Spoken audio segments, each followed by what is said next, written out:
Olá para você que está acessando este canal, seja muito bem-vindo, bem-vinda. Convido você para ficar conosco até o final, dar aí o seu like, faça o seu comentário e compartilhe este vídeo com os seus contatos e cadastre-se em nosso canal se você ainda não é. Nosso objetivo é fazer uma leitura bíblica seguida de comentários a fim de encontrarmos as lições espirituais preciosas para a nossa vida aqui na Terra, né? Nós devemos não somente aprender, conhecer, tomar conhecimento, mas praticar, né? Porque é isso que vai trazer mudança nas nossas vidas. O texto que vamos ler hoje está registrado em Marcos, capítulo 14, versículos 51 a 72. Nós estamos vendo aí os últimos momentos de Jesus aqui na terra, né? Jesus, após ser preso, foi seguido por um jovem, mas quando este foi agarrado, ele fugiu com medo. E alguns pensam aí tratar-se de Marcos, o autor deste evangelho que nós estamos lendo. Jesus foi levado ao sumo sacerdote, que se reuniu com os principais sacerdotes, anciãos e escribas.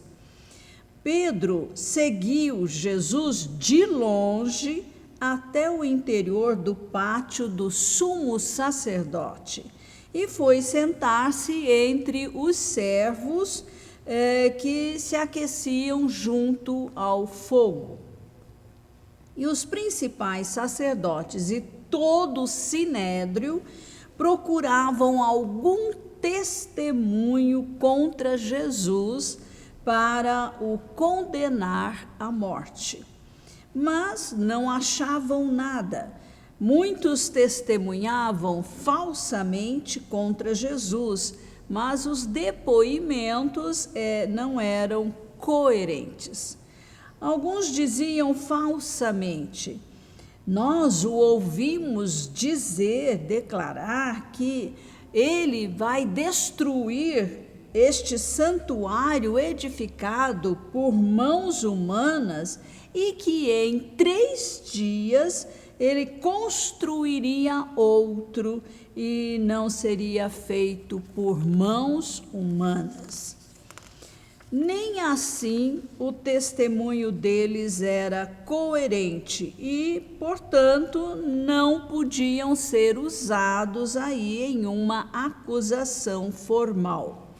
Jesus nunca afirmou que ele iria destruir o templo. Ele é inocente, né, desta acusação.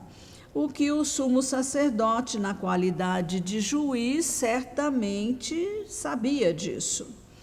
E, levantando-se o sumo sacerdote, perguntou a Jesus: você não diz nada em resposta ao que estes depõem contra você? Jesus, porém, guardou silêncio e nada respondeu. O sumo sacerdote tornou a interrogá-lo, dizendo: você é o Cristo, o Filho do Deus bendito? Jesus respondeu: eu sou. E vocês verão o Filho do Homem sentado à direita do Todo-Poderoso e vindo com as nuvens do céu. Jesus aplica a si mesmo as profecias messiânicas. Ele era, de fato, o Messias que havia sido prometido à nação de Israel.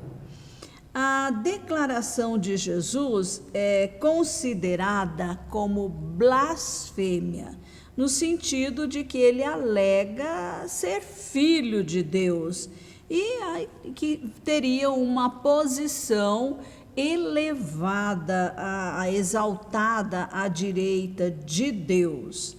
O sumo sacerdote, rasgando suas vestes, disse: por que ainda precisamos de testemunhas? Vocês ouviram a blasfêmia. Qual é o parecer de vocês? E todos o julgaram réu de morte. Alguns começaram a cuspir nele, a cobrir o seu rosto e a bater nele e a dizer-lhe: profetize. E os guardas davam-lhe bofetadas. Então, esse tratamento agora agressivo, abusivo, acontece no julgamento aí totalmente injusto, por parte do Sinédrio. E o julgamento diante do Sinédrio leva ao veredito de blasfêmia, exigindo a pena de morte. Mas apenas o governador romano, Pilatos, tinha autoridade para executar Jesus.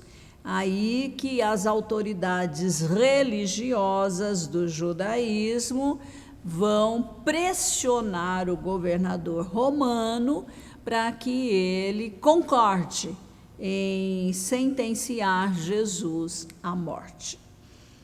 E agora vamos ver Pedro, que havia dito que jamais negaria Jesus, vamos ver ele agora num momento de fraqueza.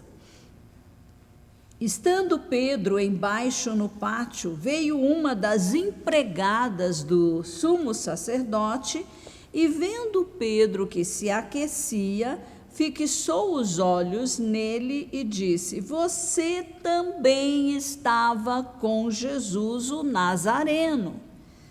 Mas ele negou, dizendo: não o conheço, não compreendo o que você está falando. Pedro teme pela sua vida.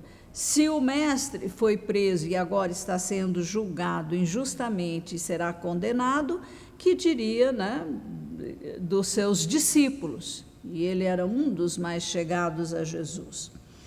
E saiu para o pórtico, e o galo cantou. E a empregada, vendo-o, tornou a dizer aos que estavam ali: este é um deles. Mas ele negou outra vez. E pouco depois os que estavam ali disseram outra vez a Pedro: com certeza você é um deles, porque também é galileu, pela aparência exterior de Pedro.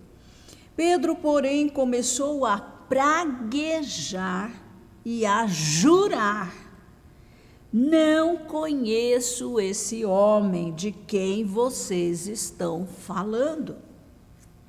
E no mesmo instante, o galo cantou pela segunda vez. Então Pedro se lembrou, da palavra que Jesus tinha dito para ele: antes que o galo cante 2 vezes, você me negará 3 vezes. E, caindo em si, começou a chorar. A pérola preciosa que nós temos aqui neste texto lido e comentado é: permaneça fiel a Deus, mesmo quando você é falsamente acusado. Jesus foi injustamente julgado, condenado e sentenciado à morte na cruz do Calvário. Tudo ele sofreu por amor a nós, que éramos os verdadeiros culpados.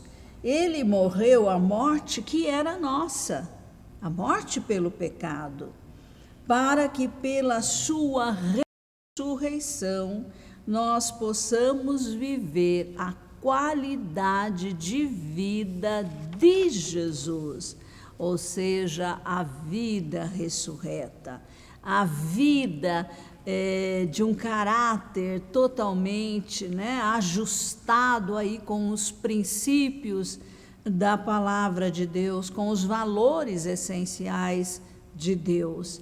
Então, nós fica esta lição, né? Pedro vacilou, Pedro caiu, Pedro negou, mas nós vamos ver mais à frente, Pedro se arrependeu. E Jesus restaurou Pedro também, né?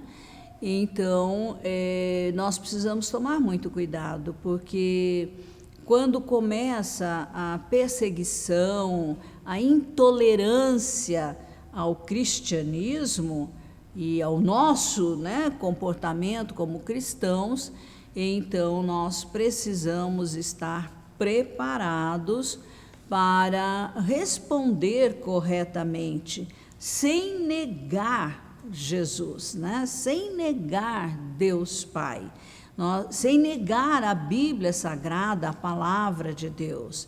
Então, muitas vezes pagamos algum preço, né? Na família você pode ser desprezado, caçoado, na roda de amigos, né? Você pode ser rejeitado, inclusive, mas nós devemos permanecer fiéis a Cristo.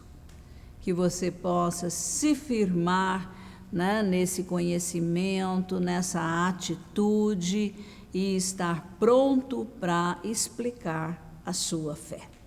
Amém.